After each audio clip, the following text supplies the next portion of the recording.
All right, let's try this again, everybody. Stu, what's up, my man? How are you? Good. How you doing? This is take two. Last week, Stu and I got together to do the podcast, and it was really kind of my fault. You told me I had 30 minutes blocked out, and I was just ignoring the clock, I guess. And we got rolling, and great conversation. And you were like, I'm like 2 minutes late for something. I got to go.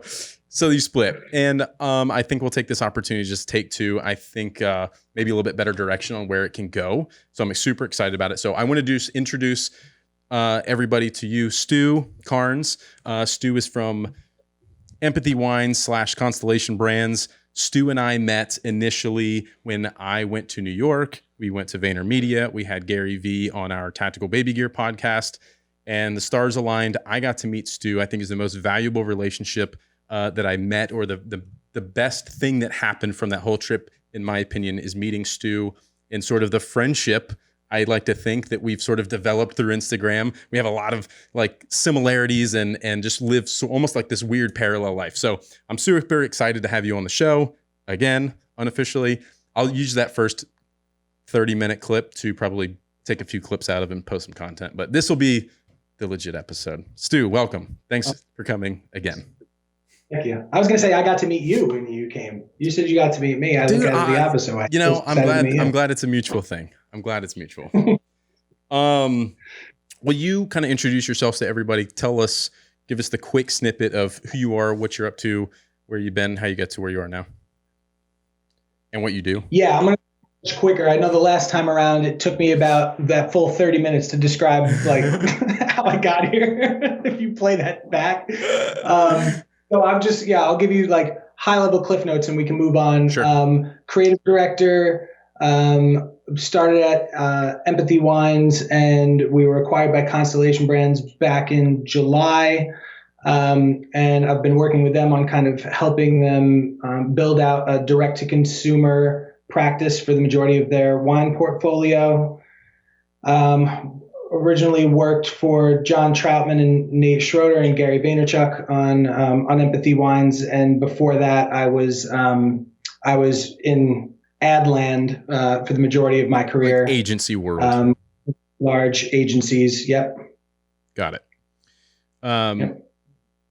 Cool. So a lot of the stuff, as we have a lot of, sort of young entrepreneurs and startups listening here, I think there's a lot of, and really for my own interest as well, because I'm at a tipping point in our business where we've just hired a couple more creatives. I've got 4 guys now on the team that are producing, I got 2 graphic designers, I got a photographer, videographer, and then we're actually interviewing currently a video editor. So kind of adding to the creative mix. And then I do a lot of the ad buying and, media stuff and sort of like a Facebook ads ninja, et cetera. And then we've got the whole operation side of the business and whatnot. So I think you have a lot to educate myself on, because I have a lot of questions around it as we continue to scale and grow and hit some of these tipping points. But as a creative director, what are some of the things that you sort of take into consideration when you come into a new brand, that you're like guiding the creative? I guess help me understand the scope of your work, first of all. Help everyone understand like the value of a creative director. Yeah. Well, you'll have brand directors that typically like on a brand side that would act as the if there's an agency, they act as the client, or they act as kind of that gatekeeper to the brand. For a creative director, you're mainly focused on look and feel and tone of voice as a gatekeeper for the brand, to make sure that there's brand recognition, that you're building and growing the brand over time. Everything from that marketing funnel that I'm sure you think a lot about, which is you bring people in through that awareness, then you have consideration, and finally acquisition at the bottom. Just focusing on all of those different tiers and the type of creative that makes the most sense at those tiers. I think that as a creative director working for this particular team that has some of Gary Vaynerchuk's DNA built into it, from even from like an org chart perspective, roles and responsibilities perspective, and like what makes for highly successful marketing content.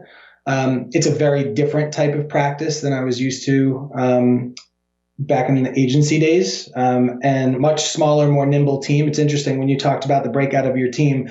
I just got off a call. We're talking about like org charts and that kind of stuff and trying to figure out shoot me in the face. I hate that kind of stuff.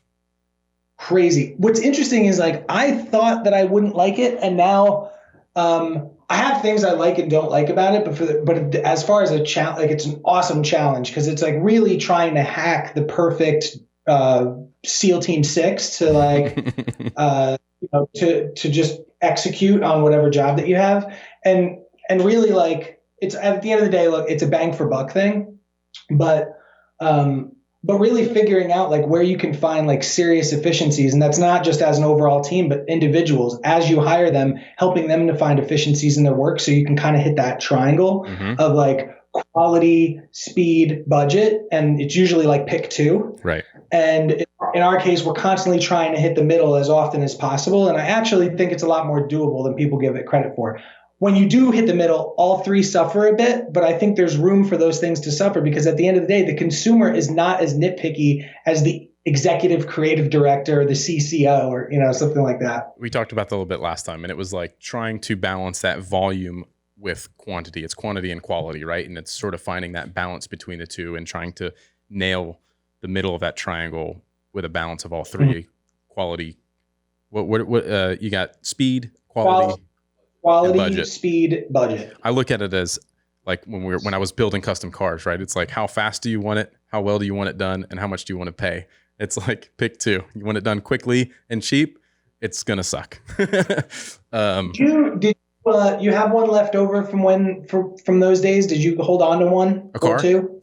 No, most of my cars were all for clients, right? And there's some that I wish I had. There's a couple cars that I didn't build that I had that I did some work on over the years, then I sold. I can tell you a couple of my favorites. One was a 59 Chevy Apache. It was bare metal. We left it bare metal. That's awesome. It was on air ride with, custom everything. The inside was like brand new inside, had navigation, AC, Bluetooth, like all the modern creature comforts. Had a LS3 in it. It was like 600 something horsepower LS3 from like a 2010 Camaro. I thought you were only Land Rover, so you were doing a lot of different stuff. I did a lot of different stuff over the years. So my career first started at a young age, fresh out of college. I was doing like import tuner stuff when that was real cool. The Fast and Furious was a big thing back then, and that was like the big hype was all the tuner stuff. And I got really heavily involved in that. I was like the Honda guy. I had Civic with 400 horsepower turbo, all this stuff. We did a lot of Skylines, Supras, and a lot of the cool tuner stuff. And then you get the economy crashes in 2008, and no one's spending money on that kind of shit.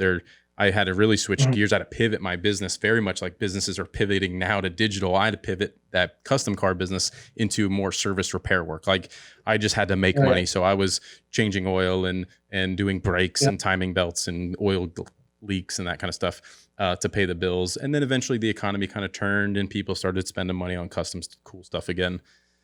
And then that's when I got into Land Rover world and we started doing some Land Rover stuff. And we built some really high-end Defenders for some really big name people and had a lot of success in the notoriety that we got from that. But that was sort of a joint venture with a guy that really screwed me. I learned a lot in that situation, but I put all my eggs in one basket.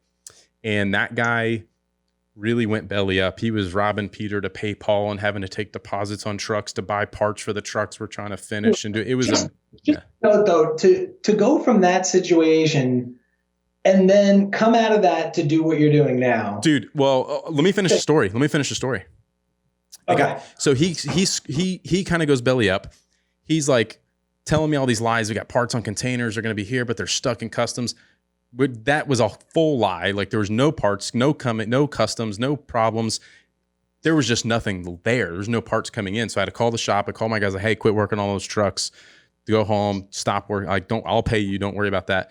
I ended up losing practically everything I had. This was right after my first daughter was born. So this was probably 2012, 2013.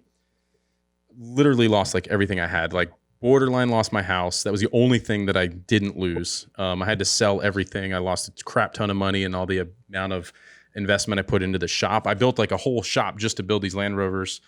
Anyways, I ended up having to go get a job at like this repair shop of the guys I knew for over the years, just some local guys. I was like, hey, I need a job. They're like, what? I thought you were building all these high end. I was like, yeah, I need a job. Like, I got to put food on the table for my kids. Blah, blah, blah. I had another daughter on the way. And that's right around the time I started Tactical Baby Gear. Really, it was just like a side hustle. And it was great because I was, it allowed me to get a little bit of cash siphoning in because I was broke. I just lost everything. And I just kind of side hustled my way through that. And then I freaked out after about a year working for these other guys. And I kind of got my feet back on the ground and then left there again and started doing my own thing again with cars. And that's when I got into a lot of the Resto Mods, the 59 truck, the 53 truck, the Volkswagen bus we did that won the world record. Like I kind of got back into the custom car game and I had a name for myself and it allowed me to do a lot of cool stuff. Some other Defenders that were in magazines and just really cool stuff that people kind of knew me and they were like, I'm so glad you're out doing your own thing again. I want to do this. Here's a budget. Do it the way you would do it for yourself. I don't care. I trust you. And it was the best. And then Tactical Baby Gear started to really take off. And then it didn't make sense for me to be working on cars anymore financially whatsoever. And there was so much more upside and scalability to an e-commerce brand than cars where I was limited. I was like, I can only do so much with my time to bill for labor hours. I'm capped. Like I can only put in so much time. So I saw the scalability of an e-commerce online brand, whereas as long as I had inventory, I could just make as much money as possible. So yeah, you said, to go from losing everything to where we are now. While everything's not going well, right? When you're in that worst part, are you saying in the back of your head, like, I got this, and just plowing through it and like focusing on how to get this? That's the only thing I can think about. Like, I'm not like, oh, woe is me.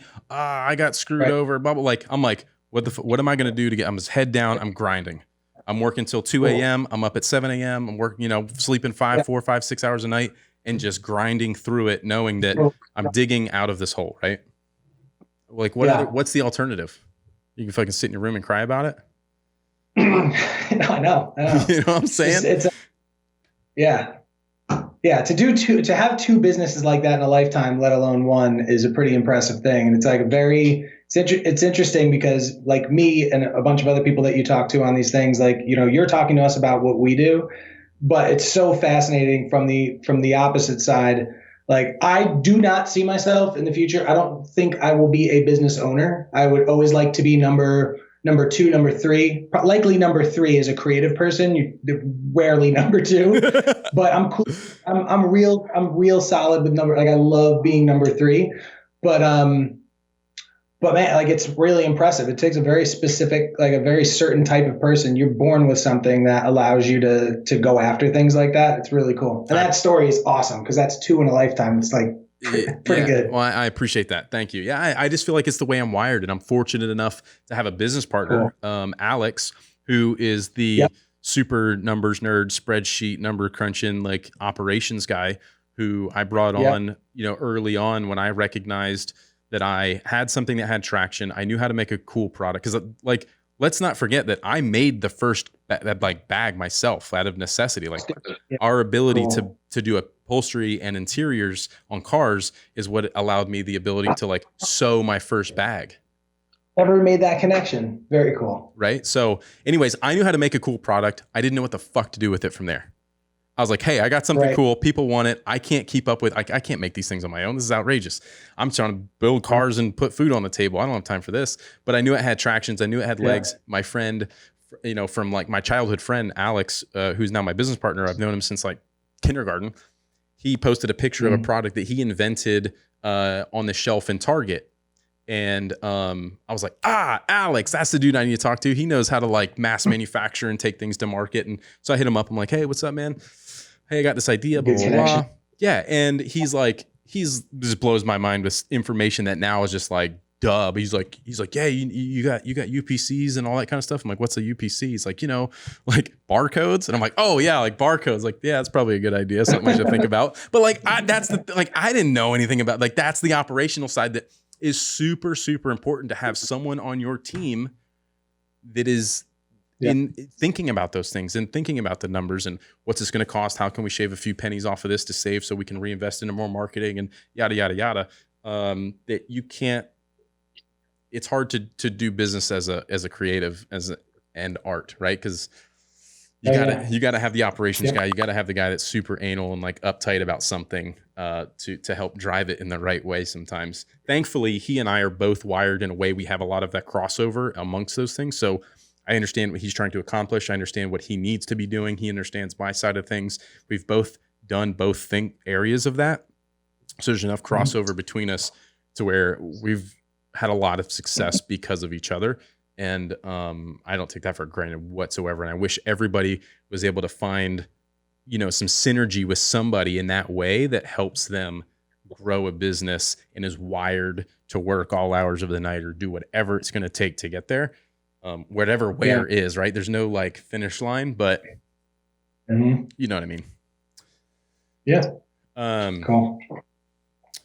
Sorry, I completely derailed you. No. I mean, this is supposed to be just a fun conversation, but I'm really curious, as much as you're curious about my story. I want to hear a little bit more and educate some of the people listening. And I hope that they find my story inspiring. I don't really ever talk my story much very often, unless I'm on someone else's podcast and they're interviewing me. So I think it's good to remind everybody where I came from. But I'm curious about the creative process for you guys and what that looked like, whether it was through Gary or through empathy, which I know was a lot of influence of Gary, but even in Constellation Brands, like as we try to figure that out still too, it's like, who's coming up with ideas, who's executing those ideas, like from idea to out in the world, posted to Instagram, for example. Like, do you give guide rails to like Jake, for example? And he's Jake, the producer, on Instagram, if anybody wants to see what he's done, he's super talented. He seems like a great guy. And a salt of the earth human being. Just an amazing human in general, which is a solid percentage of what I try to hire for, which is people. He just seems like he'll Jake take his own ideas and just execute on it within the guidelines of this and this. Like, yes or no? Yes. So the best way to describe it is to give the difference between like the way that creative comes to life traditionally, like agency side versus what we do, and it's just a very simple comparison. So typically, the creative team will get a brief. There will be an art and copy team that goes off and like comes up with a bunch of ideas. They pitch those ideas to the creative director. The creative director looks through those ideas and goes, cool, thanks for the 10 ideas. Focus on these 2. They'll go off and focus on those 2 ideas. They'll polish them a little bit. They'll take them to the client. The client will see those 2 ideas and go, I like those 2 ideas. Do a little bit of this. And they'll kind of put their thumbprint on it, right? And the team will go back and they'll make some adjustments. And then sometimes they'll bring in like a focus group and they'll pay a bunch of people for their opinion to sit in a room. This is agency world that you're talking about. Don't do that ever. What's that? Focus groups. Yeah. You just look like excited and like you were okay. I was like, don't do that. No. But you're talking about agency world, right? Like, yeah, agency. Well, the way that like a piece like of branded content, like growing up, everything that you've ever seen, including a lot of the things that you see from larger brands on the internet. That's how it's always been done up until relatively recently. Not even on the internet. You're talking about TV commercials. You're talking about any of that. Yeah. Everywhere. Most of us grew up on the internet, but yeah, like, right. Us 80s babies still grew up watching TVC. That's right. Well, and I find I'm speaking to us less and less. So that's why I go to the internet first. But I'm constantly being reminded of that, by the way, too, because I will date myself on all the morning stand-ups. You and I are the same age. People are younger. You and I are the same age, right? How old are you? 37. Okay, I'm 35, so we're pretty close. You and Trouty are the same age. So then what happens is, right, you'll go to a focus group, you pay a bunch of people for their opinions, you ask them questions that are typically very leading because you want things to work out one way or another, even if that's like subliminal, like you want to focus on one idea versus the other. They'll give you their opinions because you paid them for it. And then you'll take that one precious idea and you'll polish it for like 2 to 3 weeks.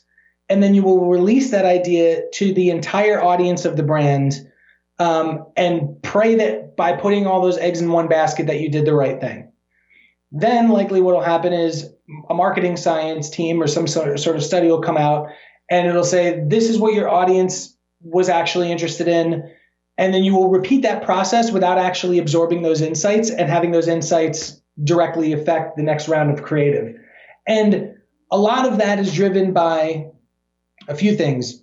Creative egos, every single, including me, like I don't think there are creatives without egos. I think that's just like, it's part of it. And the question is just how big is the ego, and the smaller, the better.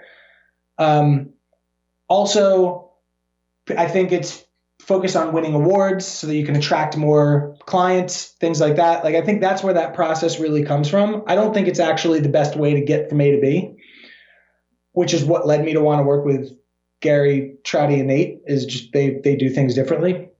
So this is how our process differs. Our team will get together and how many? What does this team consist of? How many people? What are their roles? So for per brand, we would have, and this is not exactly per brand, but like, let's say you're the brand, the team that you get me as a creative director. We have an associate creative director who really handles more of the day-to-day reviews and feedback and working with the team to help them clean up their ideas.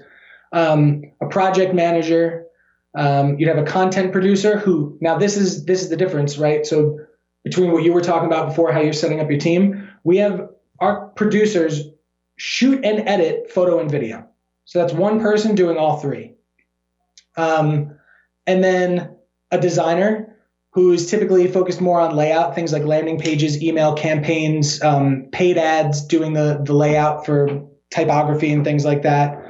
Somebody who's just focused on overall consistency of the brand of the output.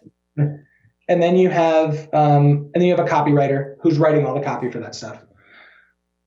That whole team, usually minus the project manager, but that whole team is getting together and coming up with ideas, and they might come up with the same 10 ideas, right? So going back to that, to draw that comparison, that team's coming up with 10 ideas. They bring those ideas to the ACD.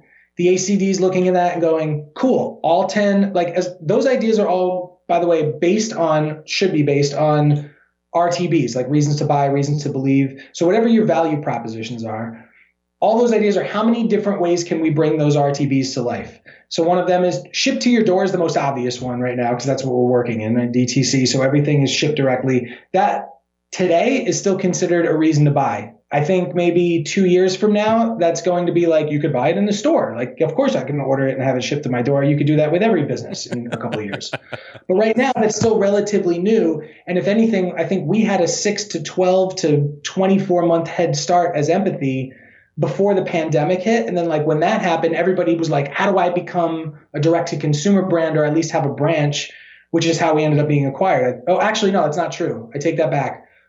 That was probably in the works prior to COVID hitting. So this was all just realizing the value in DTC to begin with.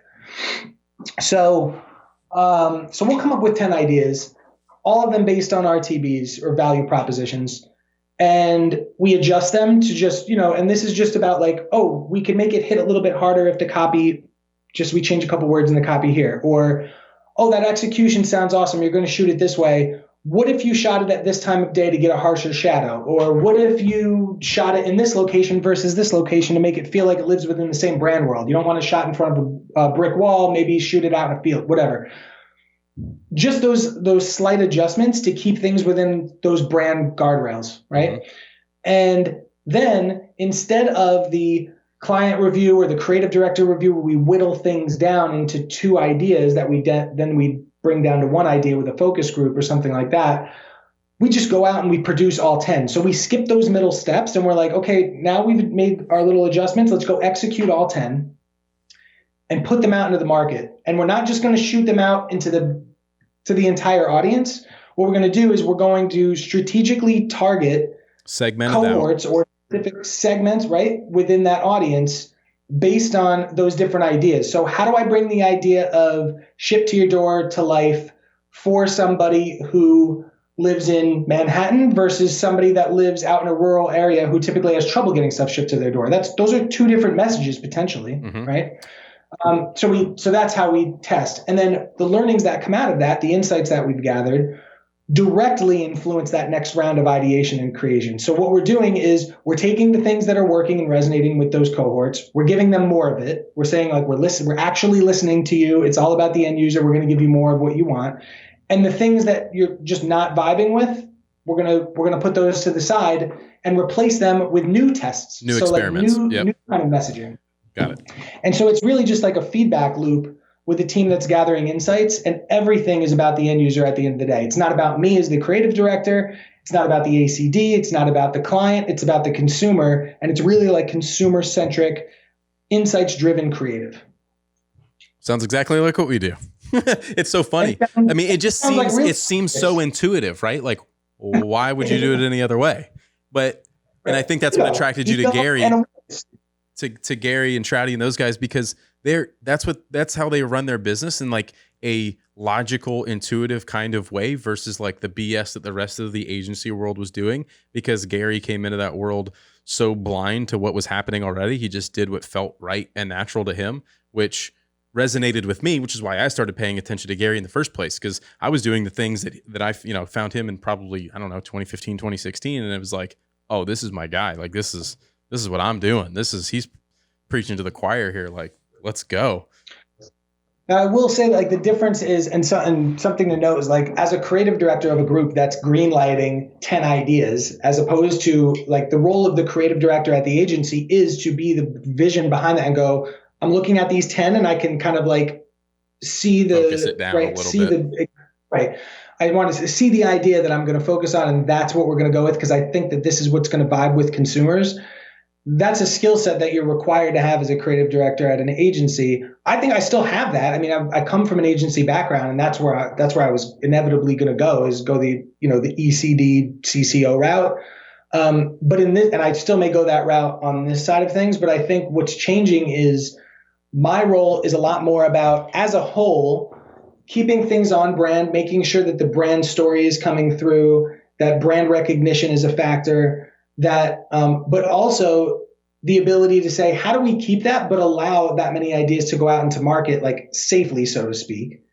And to recognize, like, if the challenge is this is a luxury brand versus like a brand like Empathy, where it's just a value brand. Mm-hmm. How do I differentiate that messaging without stifling the creative process and saying, well, you can't say that and you can say that? It's really just more about like, how do we look at these two side by side and make sure that they sound different enough? And so it's just it's a pivot on like the focus for the creative director versus it being a completely different focus, or just necessarily like greenlighting every individual piece of creative. And I think the difference about like what Gary's creative team probably creates versus what a team that works on wine brands creates is that the product is just so different, right? Yeah, Gary's product is his word. And you could go all over the place with that, and nothing ever diminishes, like degrades the brand, so to speak. For a luxury wine brand, if you're asking people to invest, $80 to $100 for a single bottle of wine to be shipped to their door when they can go down the street and get one for $15-$20, there's a lot of convincing. There's a lot of marketing that has to be done there, and a lot of it is visual. Right. So, and to that point, so let's pivot. Let's not go too far down this rabbit hole of that. Let's have some good conversation now. Speaking of luxury brands, things that visually have to look different. What are some of the brands that you like, that you look up to, or that you what's the word I'm looking for? I don't know, brands that you aspire to be, that give you motivation. I know that you're very heavy in a lot of different industries, like that you're into, like you're into automotive stuff, you're into boats, you're into this, you're like any of those brands that you're like, these guys crush it. What's interesting is aesthetically, the brands that I aspire to match or live up to, or however you want to put it, are very different from our model. They're actually legacy brands that probably don't do it right right now.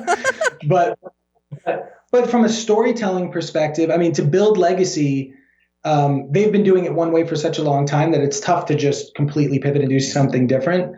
But from a legacy brand perspective, I would say like Porsche. And this is really visual and tone of voice stuff. It's definitely not marketing strategy stuff. Porsche, Ralph Lauren, Burberry, Hinckley are my top 4 luxury brands that I look up to from a legacy storytelling and branding perspective. I think they've just done such a good job at consistency over such a long stretch, like a long period of time, like just decades of consistency. Mm-hmm. And I think a lot of people in the agency world would attribute that to draw it directly back to the executive creative director. I don't necessarily look at it that way. I just think that there have been large teams behind making that happen. And I would love to be able to. I think the impact of the legacy of a lot of those brands is they actually also create a very good product. You know what I mean? Like you can. Oh yeah, absolutely. Yeah, it's a high quality product. You can't for sure. And I think that people lose sight of that they think that they're going to have some great marketing tactic and they're going to like scam people out of money with some shit product. But eventually that catches up and you got a business because word of mouth. Yep. Or they don't buy something again, or they just don't trust the brand anymore and you don't get that reputation. So on top of delivering great creative and all those things, you have to actually deliver a good product as well. And I know that that's something that you guys focus heavily on in the wine world is like making sure you have a good wine to drink. How much do you have any part of that process in like what I would call product development, where I'm making bags and all this kind of stuff? Do you get to play around in that world of product development? I can speak to the value. I mean, I know that if on shelf, like that bottle that you're resting your hand on right there, the Empathy Red Blend would be somewhere around $50 on shelf, strictly just based on markups with distribution and retail. So by shipping it directly to the door, it ends up being $20 a bottle, which is just by removing those middlemen and doing that. And in order to get the high quality that it would take to even get to that $20 price point, we're working with farmers that are producing grapes that other Napa blends are taking advantage of as well. Just very high quality product being put into the wine, which is what even warrants that price point to begin with. I mean, and this is a super good wine. And I started to tell you this right before we went on, but I was not a wine drinker whatsoever. And then I was in Hong Kong one time and we were with a group of people, and the guy that was kind of one of our buddies that lives there that kind of deals with some stuff for us is good friends with this guy that owns this really high-end restaurant. So we go there, we eat incredible steaks, all this stuff. But one thing, he was like, I'm ordering this wine. You guys got to try this wine. I was like, I don't really drink wine. Like the wines that I've had have been apparently very bad wines that my wife's like, here, try this. And it's like box wine from who knows where. It's like $8, or whatever from the gas station. There's good box wine out there though. Don't sleep on box wine. We had a boxed rosé. I wish I remember the name of it so I could plug it here. It was phenomenal this summer. But anyways, you get what I'm trying to say. It's really bad cheap wine. Yeah. And I'm like, oh. And of course I think some of that comes with like maturity and like developing a palate for it and that kind of stuff. But so I go to Hong Kong, I drink this wine, and I was like expecting to just be like, and I was like, this is really good. We ended up drinking like bottles of this stuff. It was, I don't know what, till this day, I have no idea what it was. It was expensive and it was really good. And we drank a bunch of it. I don't remember much after that, but I came back being like, hey babe, you want to go get some wine? She's like, what? You don't drink wine? And I'm like, I do now. And, but then I was spoiled. I couldn't find anything that I really liked. And my partner, Alex, was more into wines and stuff. And so he had turned me on to a couple things, but then, and then Empathy comes along, and I ordered some when it first was launched. I was like, hey, it's a give back for Gary, blah, blah, blah. Of course, I'll order I think it was a 3-pack of rosé at the time. And that was the first one that launched. And so I got that and I was like, holy shit, this is really good. Like I don't feel like I didn't feel like I was drinking wine. You know what I mean? I was like, holy shit. So then, of course, as the other ones come out, I think I ordered the 3-pack that was one of each at one point. You guys, that was an offering at one point, I think, right? Yeah. Yep. The collection. Yep. The collection. Yeah. So I ordered that and I was like, oh my God, these are all really good. I'm less of a fan of a white wine. Like, I just personally, it's sort of my thing, but to drink a white wine and like be like, I could drink this, I was like, holy smokes. But the red is incredible. I'm a huge fan of the red. And yeah, me too. So now I'm just hooked on it. And then ended up with 100 cases of it.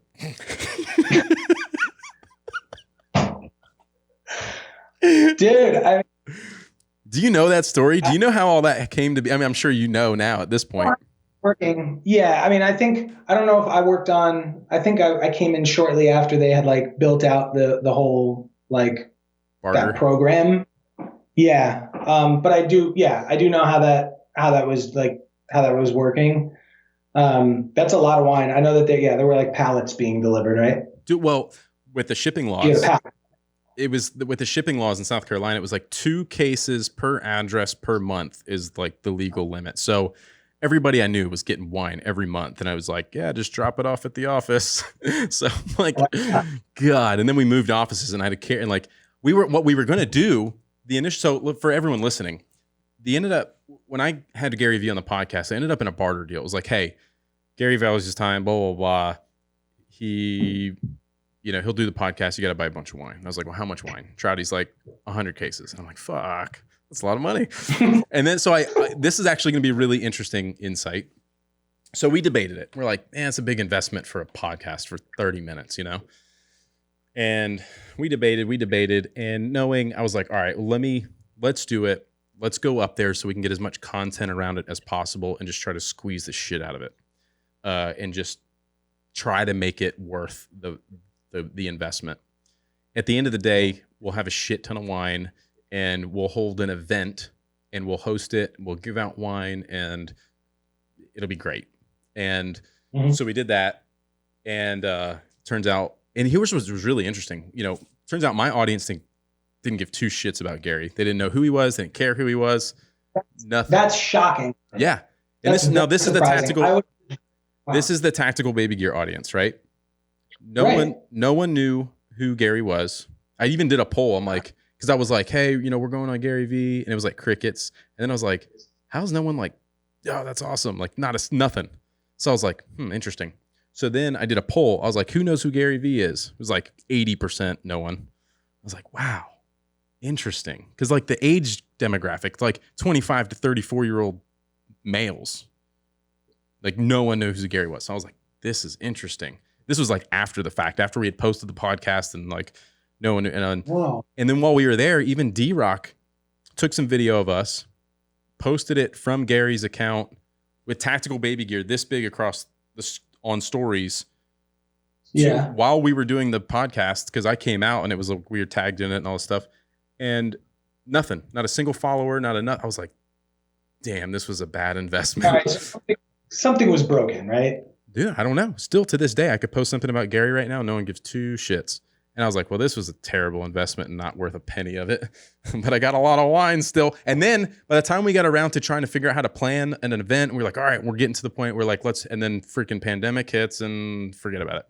So I'm still, and we've just been giving away wine for Christmas and everything else to everybody we know. But I mean, when I say nothing, I mean nothing. I was like, what percentage of your audience right now would you say realistic? Like what percentage of your audience knows Gary and follows Gary? I'd say maybe 10%. Well, that was a year and a half ago. So maybe it's more today than it was then. But I think then still very low percentage. Like I'm almost wondering if like when we talk about segmenting and stuff, if you had, let's say it was 10% and 10% of your content was somehow Gary centric, whether it's lives within Gary's world, whether it's like sports cards and you design things that look like sports or whatever, and it's like Gary centric and is like sent directly to that audience, you would end up building on that audience because that audience is like firepower. Like they will buy anything that's associated with Gary. Right, which I thought and for good reason. when we talk about a quality brand, what he delivers is a quality product. At the end of the day, I don't think there's any arguing that, unless you don't know him or know of him, then it's very easy to argue because he's very abrasive. Like, I think first pass at Gary is usually like a follow, unfollow super quick, or just right. But when you actually like let it sink in, I think he's delivering a really good product. Of course. Anyway, marketing to that audience invites more people. I'm so shocked that it wasn't like, I mean, even me, like whenever he's tagged me or mentioned me in anything, I'm like instant boost in followers, like instant. And those people, I think it's just maybe, I think in my case, maybe it was like this illusion of proximity thing where it's like, sure, they think I'm hanging out at his place or something, which I am not. But like, yeah, I don't know. Like, I'm really surprised. Yeah, I was shocked too, and sort of disappointed because that was a big investment. But guess what? I can still squeeze it. What's that? Go ahead. I was gonna say I can still squeeze that content. I can still utilize it. I can still cut it up different ways. I can still leverage it in some way, shape, or form to try to make some ROI on it. If I get really strategic about how I do it. I don't know what I'm knowing Gary. I'm sure he did a lot more talking than you did on that podcast. But if you had like a bunch of nuggets in there that related back to your business, and you were posting those 5-second clips a lot more, like in between what you're posting now, mm-hmm, and tagging him and tagging Team Gary Vee, right? The likelihood that they'll go and reshare that every once in a while might give a boost to that over time. Just continuously doing that, like I'm just thinking like. Numbers are numbers. At the end of the day, like, might as well utilize all that footage that you shot and make the investment, squeeze the juice, right, so to speak. Yeah, we'll see. I mean, it hasn't been a huge priority. And at the end of the day, again, that's why I say, like, really getting to meet you and the relationship that I think that we'll continue to build over the years is more valuable than my investment in the wine itself, to be completely honest. Like, I value... Valuable to me. I appreciate that. I appreciate that. Very cool. Travis, you got any questions for Stu? We got Travis here on the show. There he is. Yeah. Where's Travis? But I didn't know what you guys had. There he is. There he is. There he is. What's up? Yeah, man. Yeah, I don't know really too specific. The whole kind of process of, how you guys went from an idea to, posting a piece of content, and that was pretty interesting to me. I mean, that's, definitely something I was curious about. Very similar to what we do, though, no? It seems like it, yeah. I mean, it's like a smaller team, like you said, that SEAL Team 6 sort of team, that very strategic, tactical team of like, go do this, get it done, and let's just keep executing on it. And I know kind of in the previous podcast, when we were talking last week, it was just putting out a lot of content. Yeah, like more speed of polishing. Like, you could just sit there and just polish and polish and polish and polish and polish, and it just does not matter. And that's something maybe like a little ego, like you were just talking about, where like I almost have a little bit of ego around that of like, I want it to be as good as possible because in a sense it's my work. Like, so I want it to be good. Yeah. Like so I kind of struggle with that. Your value as a creative has always been based on that, right? It's your portfolio. It's your portfolio of work, your body of work, right? And everybody judges creative people on that final piece of output. Right. And I think we're just playing in a different space, and you guys are too. It's like, we're not playing in a space of fine art. Like, there's a place for that polishing and noodling forever. And I do think that that's not to shit on the agencies either. I think like agencies, if you're looking to win awards, that's exactly what you're going to do. You're going to polish for 3 weeks if that's your end goal, but just be honest about your end goal being an award. You don't really care about the end user. You care about the craft and the award and that kind of stuff. And that's fine. Yep. But I think we're playing in a different space than they are. That's it. Yeah. Yeah, for sure. And it's the other thing to do is you kind of have to remove yourself as it's not you personally posting it. It's not going on like my personal Instagram of like, look what I made. It's going out as the brand as just one more piece of content that day that people are going to forget about in like an hour. That's my side of it is, who gives a shit? Put it out there. And guess what? If no one likes it, we're going to post again in like 4 hours. and you get another chance to like wow them or impress them or get them to engage or whatever your objective is in whatever this is, right? Two things I want to say about that.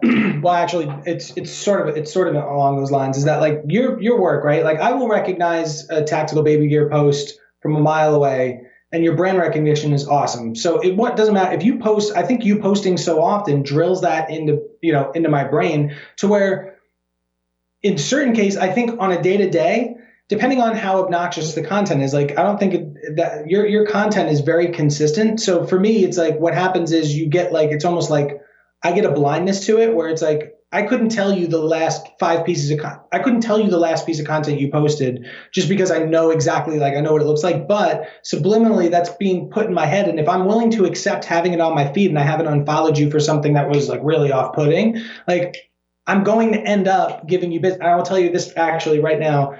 So my cousin-in-law is coming over to do some electrical work. He never charges us for work. And I'm like, dude, like electricians are really expensive. You can't keep doing free work or I can't keep calling you. Like literally I was such a punk about it. Like, I was like, man, I really need this done. I know I can't do this one myself. Otherwise, like, it's like, it's deadly. I need him to come over here and do this stuff. It requires like going into the box and everything. Leanne, can you give him a call? Like my wife was like, you want to give Tommy a call and see if he'll come over? Because I was like, I can't keep asking because I know he's not going to. But at the same time, I was like, can you tell him that if he does not accept money this time, that he's got a baby on the way? I was like, we're going to get him something for his kid. And I know what I'm getting him. And this is the thing, right? You have a very specific type of audience, people that are really into that look, that stuff. Like he is perfect. He is the perfect customer, and the timing is right now. And you're so in my head all the time with this stuff that even if we weren't friends like this, I'd be like, now I know who. So it's like it's really smart to do that, put out that much volume because it's subliminal at some point. Right. By the way, the other thing I wanted to mention before I forget. Yeah. The SEAL Team 6 reference. Speaking about knowing your audience. Just want everybody to know on here, in case this comes up in the comments, like I am in no way, shape, or form comparing a team of creative people to our military or the specialties of a Navy SEAL team, like at all whatsoever. Zero, no offense, completely self-aware and realize that comparison is absolutely ridiculous. But the analogy the point is there. Of the comparison was to say we're a flexible team of people who do special shit under the cover of darkness. I don't know. I'd categorize that more like a ninja. We are also way worse at dealing with stress. We are a very emotional team of people. We are completely different. That probably maybe was the worst analogy that I've ever used. But not at all. I think everybody gets it. Yeah, not anybody. at all. Do realize the difference. And I thank everybody for their service. You know what's really funny, though, that what you said, and you were like, dude, your content is so recognizable. It's always consistent, all the stuff. And I got to be honest with you. It's something I put not that I put zero effort or thought into. It's just always, I am my brand, for better or worse. I think that has its ups and downs. And a lot of times I become the bottleneck, which is why like I keep trying to replace myself in the organization as like, okay, I can't be the guy doing all this stuff anymore. But when I'm the one always posting it, it's always going to come across, whether it's the way I edit the image just before I post it, or it's the copy, or it's whatever. I've got a great team of guys around me who might be something for you to maybe elaborate on it if you can. I don't know how. When as somebody who kind of has a vision for the brand like myself, and I think this goes along with many other brand owners. And as like a visionary, trying to articulate that thought, that feeling, that voice of the brand to other people so that they can execute on it is like the hardest thing for me to accomplish. I cannot articulate it whatsoever. I'm just like, it like this. Well, I think part of what makes it difficult in your position, in my position, is that you're doing that, but you're doing it at like warp speed. Right? You're putting out so much content. If your model is we're going to put out a bunch of content and we're not slowing down to curate and polish and do that, to articulate that brand vision while you're letting a bunch of stuff slip through that is like not highly noodled, it's very difficult to marry those two up. And I'm doing it on like right now. I'm doing it on like 4 or 5 brands. I'm going to be doing it on like hopefully by the end of the year, doing it on like 10.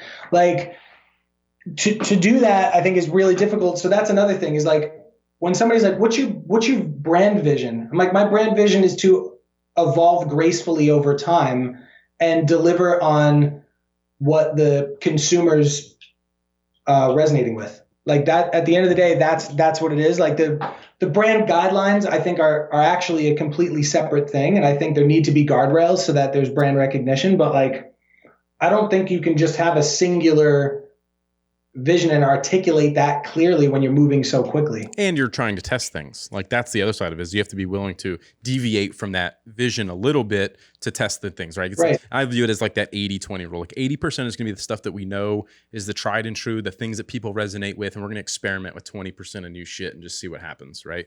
Throw in the wild cards. We do that all the time with Facebook ads and split testing stuff. And just like, hey, historically, these images crush it. And this copy crushes it.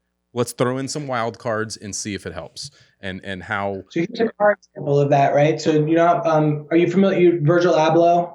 You're familiar with Virgil? Yeah. Okay. So Mercedes forever was like the milquetoast luxury brand for retirees, right? Just beautiful cars, like very well crafted, awesome German engine. You're a German engineering guy? No, Japanese. You know, I got an NSX, man. I know. But Mercedes, right? Known for that German engineering, beautifully appointed interiors, devils in the details kind of stuff. Never, like all their commercials looked exactly the same.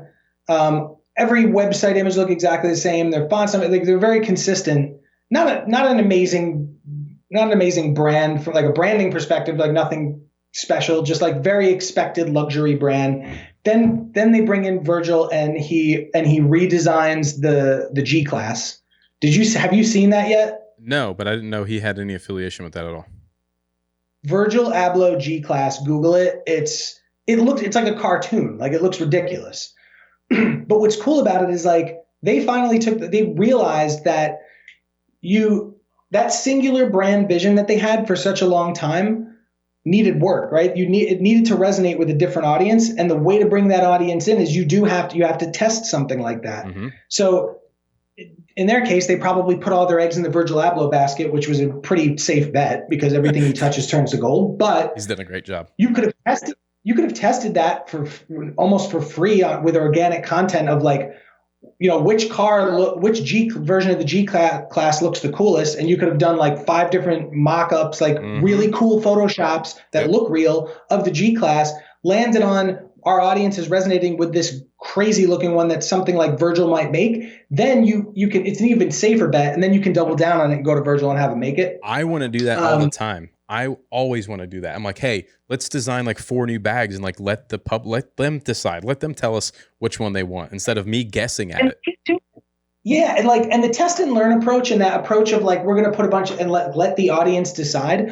I'm always careful to say like it's not you're not letting the audience brand your brand. You're not doing that. What you're doing is you're giving them options. You're turning them into the client while they're still buying your product. Right. Like when you have a focus group, you're paying them to give you their opinion. In this case, your audience is paying you while they give you their opinion, and you're saying like, what do you want next? Like you're having an actual relationship with them and actually engaging with them versus just selling them what you want to sell them. Well, and then they're that much more vested in it. Once you actually launch it, they're like, I voted on that. That's the one I want. I'm buying it. Like it's done. It's in the bag. 100%. It's super interesting. I think that there's a side of it though of like, what's that? I'm sure that's how you ended up with some of your latest, like your newer products too. Like you hear people wanting things. It's not all coming out of your head, is it? Yeah, a lot 100%? Of it comes out of my head. Yeah, a lot of it is just problem solving some of my own needs. And then it's just like it's feedback loops, you know, through reviews on the website or through engaging with our customers. And like I'm super highly engaged with our audience. Like I respond to DMs and I'm engaged in the comments and I'm listening to what they say. And I take that and I'm like, okay, There's areas we can improve. There's a different styling. I felt a certain way about something in some instance. I need to fix this. I want to create something, like whatever the case is. A lot of times though, a lot of the experimenting I want to do are just hindered by capital. So we, to do product development of bags and stuff, it gets kind of pricey.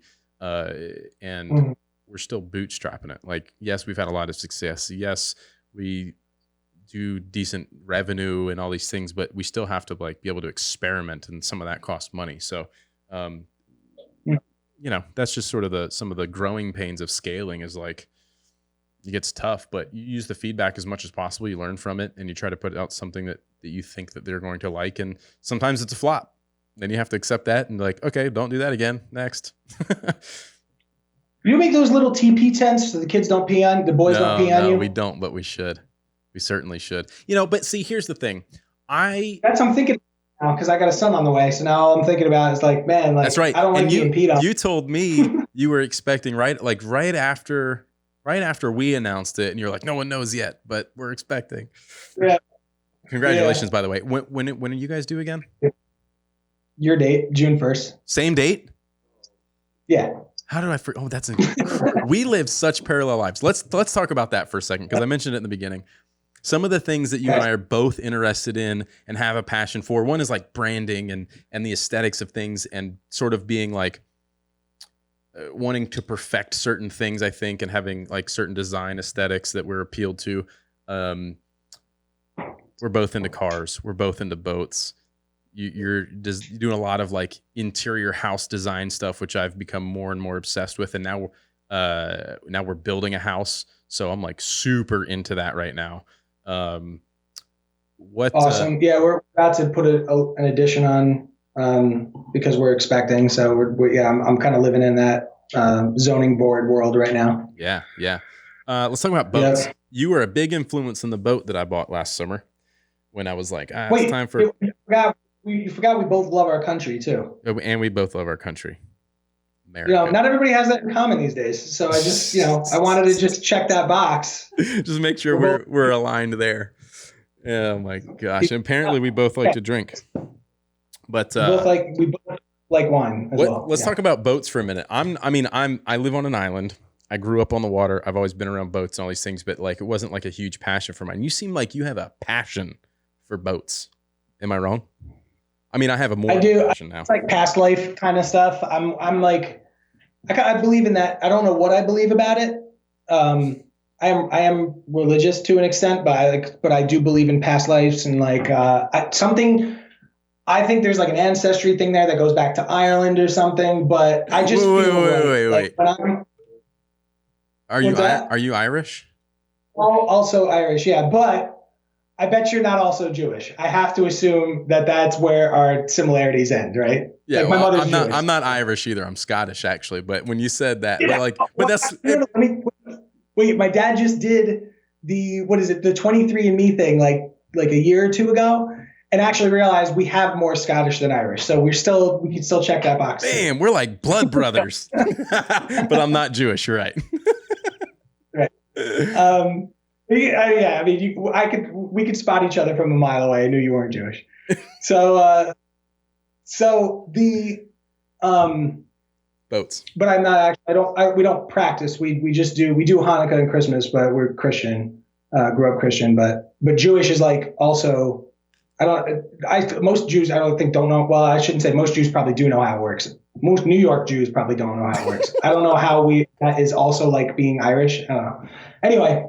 So the boat thing, I just feel at peace when I'm near the water, especially when I'm near the water and I'm at a marina, the sounds, the smells, it feels like I belong there. And I grew up, my grandfather had a fishing boat, and we'd go out in the ocean and go fishing. Every summer I'd go out, he'd wake me up at 4:30 in the morning, 4 o'clock in the morning. He'd come by my bed with the water, with the bucket, and he had this old bucket with the lid had a rope through it so that it stayed attached, and he would jingle the bucket next to my ear to wake me up.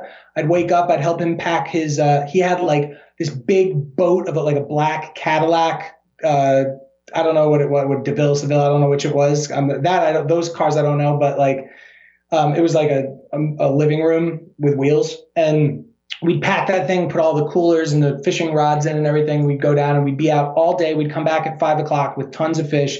Grandma would fillet the fish and do all. So like that part of my childhood probably influenced that, but I think it goes deeper than that. There's something weird about it. Like I just feel right when I'm there, like as if I was in a past life, like belonged on a boat. Yeah, I don't know.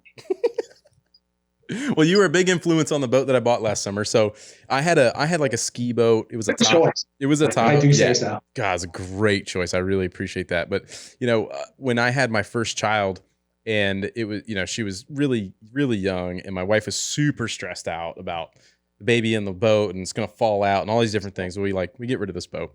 And several years go by. I'm like, I've got to get back in the water. So I'm like, hey, pontoon boat sounds like a good idea. Let's get everyone kind of warmed back up to boating and not feeling so stressed out. The girls are a little older now. They can follow some rules. It's got guardrails all the way around it. It doesn't go fast enough for anyone to get hurt. Let's go have some fun. So we did that. It lasted a summer, and I was like, yep, everyone's cool with this, and I need more boat.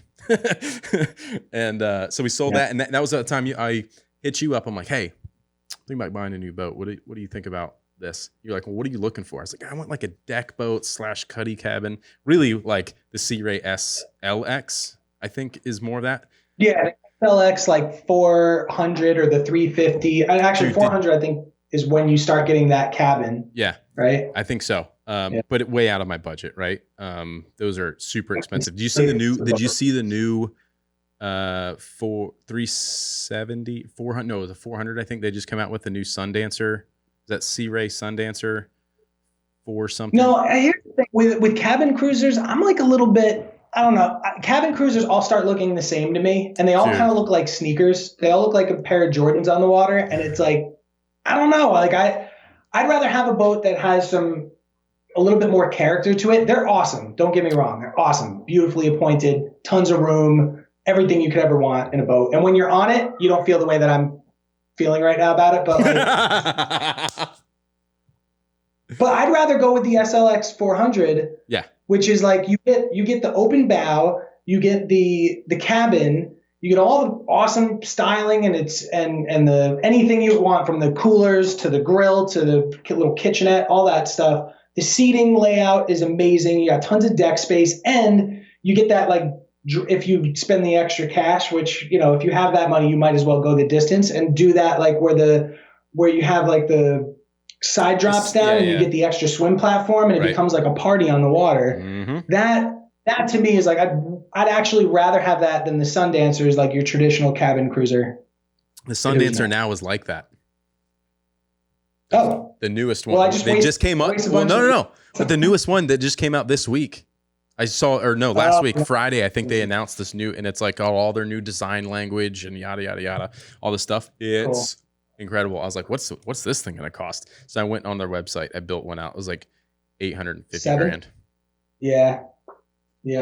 Still above my budget. Yeah. But it's sweet. Something to aspire to have. Like those are the kinds of things that's like, I like nice things. I want cool things like that. Those are the things that kind of help motivate me to keep doing more and doing better and progress, because like I want to be on that boat, Those are the kind of things. Yeah, it's interesting. Motivation wise, I'm stalled out. I'm a little stalled out at the moment when it comes to that stuff. I'm really dialing in on this. I see this as a very pivotal point in my career. It's a very different, like it was a leap to leave agency life. And then it was also a leap to go from startup to brand side corporation, old corporation side of things. And so I'm kind of getting my bearings there. And then I'm also waiting on, baby number 2. We're doing the addition. So I've kind of I definitely want those things. I'm typically so laser focused on them. And right now I'm at a pause.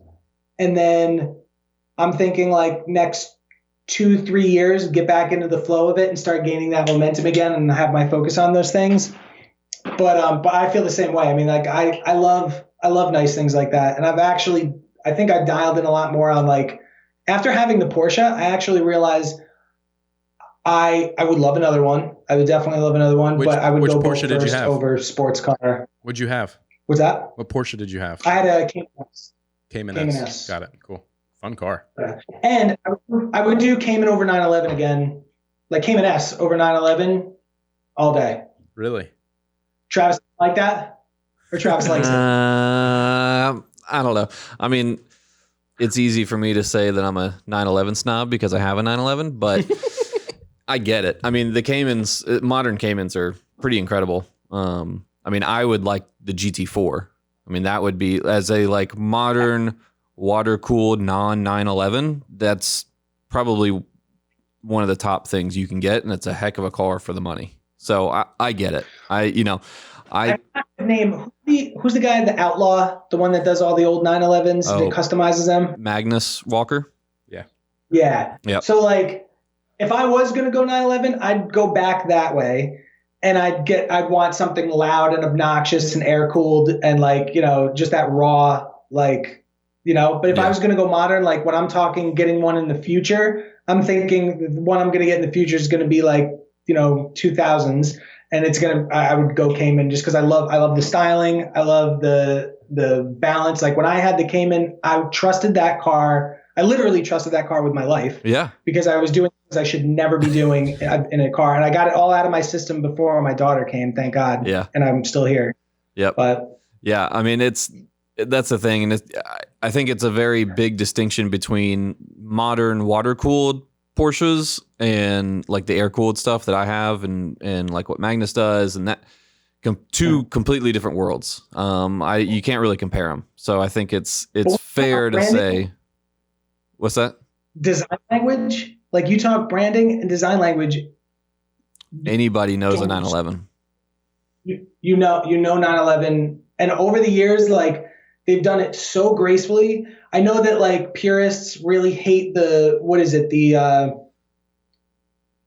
not the 933, is it? What's the one that has the eggs? The 996. That was the first water cooled. That's when the first the 911 went from air cooled to water cooled. It had a weird front end. Everybody hated it. It still gets ragged on. Like the first gen, I like they made it like the second gen, the .2 996. I like them. I think they're going to be pretty sought after here in the next few years, because it's still a 911. I mean, at the end of the day, it's still a 911. The same thing happened with the 964. Like you own one now. Like 10 years ago, you couldn't give one of those things away. Right. And then all of a sudden, they become more desirable, and people like start getting into the 30s. They get a little bit of money, and that's the one they can afford. So it starts driving the value up. Right. And because it's a supply and demand game, and Magnus Walker's cutting up all the rest of the good ones, and Singer and all those characters, and now they're starting to disappear. But if they get a good, nice one, now they're $100,000, and it's like it's supply and demand. And then the same thing happened with my car with the NSX. Like all of a sudden, like I could have bought one 10, 12 years ago for $30,000, and all of a sudden, you know, then they kind of get light. No one really cares about it. And they start talking about bringing out the new ones. And then people start getting into some money, and they start buying up the car they wanted when they were younger. And it just starts driving the cost back up. And now my car is like $110,000, $120,000 car. It's crazy. It wasn't that much new. What you've done too. What's that?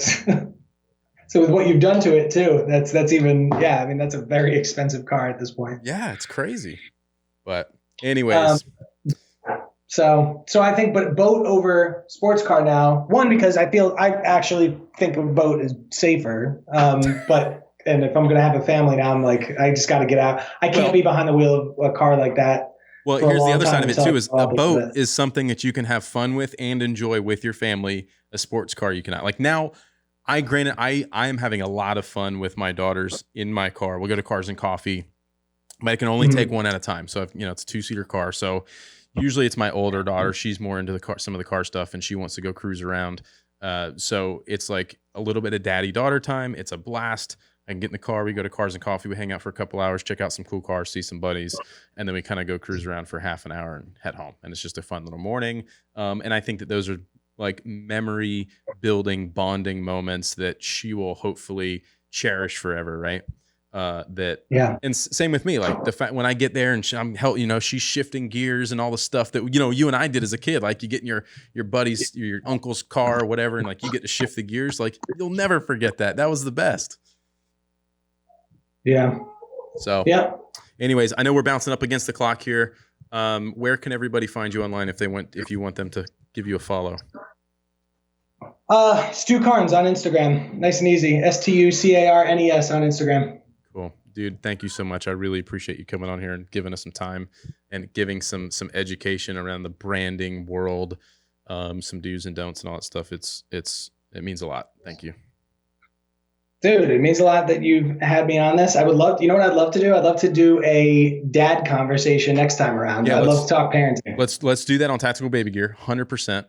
Awesome. And sometime you guys are going to have to come south and stay a weekend on the island, and we'll go do some boating. I would love that. Nothing more. Cool. Awesome, dude. Thank you again. I really appreciate it. Guys, thanks for listening. Make sure you like, subscribe, leave comments, ratings, reviews, all the things. I would really appreciate it. And we'll see you in the next episode. Peace.